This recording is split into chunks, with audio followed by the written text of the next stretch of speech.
Uyu munsi ni kuwa mbere ku itariki 28 z'ukwezi kwa cumi 2024.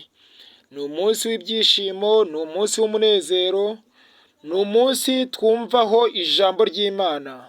Ni umunsi dutega amatwi kugira ngo twumve mesaje yo kugira ngo tumare icyumweru cyose tumeze neza, tugendana n'Imana ndetse turi mu nzira yayo, kuko Imana ikidushakaho ni ukugira ngo tuyikorere, ni ukugira ngo tugire neza, kugira ngo tubashe kugana mu nzira yayo nyayo, kugira ngo iduhe umugisha. Tugiye guhera ku ijambo dusanga muri Yeremiya igice cya gatanu umurongo wa 6 kugera ku wa 8. Umurongo wa 6 uragira ati: nicyo gituma intare ivuye mu ishyamba izabatanyagura, isega rya nijoro rizabanyaga, ingwe izabubikirira imbere y'imidugudu yabo, izabasohora kera wese azatanyagurirwa, kuko ibicumuro byabo ari byinshi, no gusubira inyuma kwabo kwaragwiriye. Nabasha ne kukubabarira abana bawe baranyimuye, kandi barahirira ibitari imana,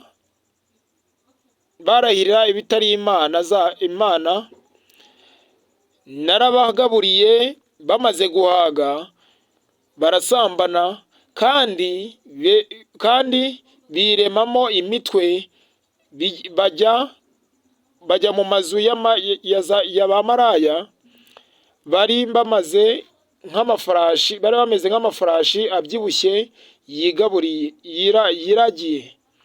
Umuntu wese yivugira ku mugore w'umuturanyi we. Iri jambo dusanga muri Yeremiya ni ibihano byahawe Imana yahaye abayuda kugira ngo ibashe kuba yabagarura mu nzira, kuko twamaze kubona ko Imana ari ibihano iduha kugira ngo tubashe kuba twayigarukira, kugira ngo tubashe kuba twamenya inzira tuganamo n'inzira Imana idushakamo. Ni byiza kubaha Uwiteka, aba agomba kubona ingororano ziwe. Mureke twumve ingororano yenda dushobora kuba yenda twabona ko Imana ishobora kuba yaguha. Hari ijambo dusanga muri Yoweli 2 umurongo wa 26 aragira ati: kandi muzarya muhage, muhimbaze izina ry'Uwiteka Imana yanyu, kuko yabakoreye ibitangaza, kandi ubwoko bwanjye ntibuzongera gukorwa n'isoni ukundi. Haleluya! Iri jambo tumaze kumva ni ijambo dusanga muri Yoweli 2 umurongo wa 26. Baravuga ati: kandi muzarya muhage. Urumva niba mumaze guhaga, ntabwo ari ngombwa yuko muhita mujya gukora ibi biteje Imana isoni. Oya, ahubwo ni ukugira ngo mubashe kuba mwakura umurimo w'Imana, kugira ngo Imana ibagarure mu murongo wayo. Ni byiza yuko twubaha Uwiteka, kuko Uwiteka kumwubaha ari zo ngororano ziwe tuba tugiye guhabwa imbere yacu. Ni byiza yuko turaga umurage muzima, tukareka kuba mu bicumuro, kugira ngo abana bacu batazakorwa n'isoni, kugira ngo abana bacu batazaba mu bibazo kubwo ibyaha byacu.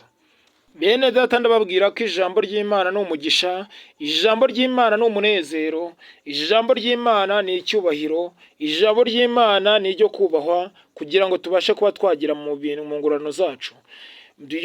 Mu itangiriro 12 umurongo wa 2 haragira ati: nzaguhindura ubwoko bukomeye, nzaguha umugisha, nzogeza izina ryawe, uzaba umugisha. Haleluya!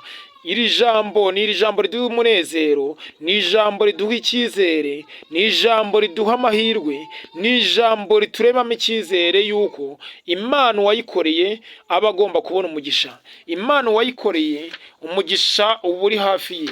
Imana ntabwo ikoze isoni uwayikoreye, ahubwo imuha umugisha. Ni ngombwa yuko kubaha Uwiteka aribwo bwenge, ni ijambo dusanga mu migani. Ni ngombwa yuko tugomba kuyubaha, tukayubahana n'umutima wacu wose. Mu migani 22 umurongo wa 4 uragira ati, uwicisha bugufi akubaha Uwiteka, ingororano ye ni ubukire, ni icyubahiro, ni ubugingo buhoraho. Ni byiza yuko tugomba kwicisha bugufi igihe wakosheje, igihe wakoze ibyaha, igihe ubona wateshutse ku nshingano zawe, igihe amahame y'Imana utayakurikije, ukemera ugaca bugufi, ukajya kubaha imirimo Uwiteka, ukamusaba imbabazi, kuko nicyo cyatumye atanga umwana we kugira ngo adukize ibicumuro byacu, kugira ngo ibyaha byose abyikorere ndetse abidukureho. Niyo mpamvu wubaha Uwiteka, ingororano ye ya mbere ni ubukire, ni ukugira ngo ku isi habe hatekanye, afite amahoro. Mbaye mbashimiye mwe mwumvise ijambo ry'Uwiteka. Amen.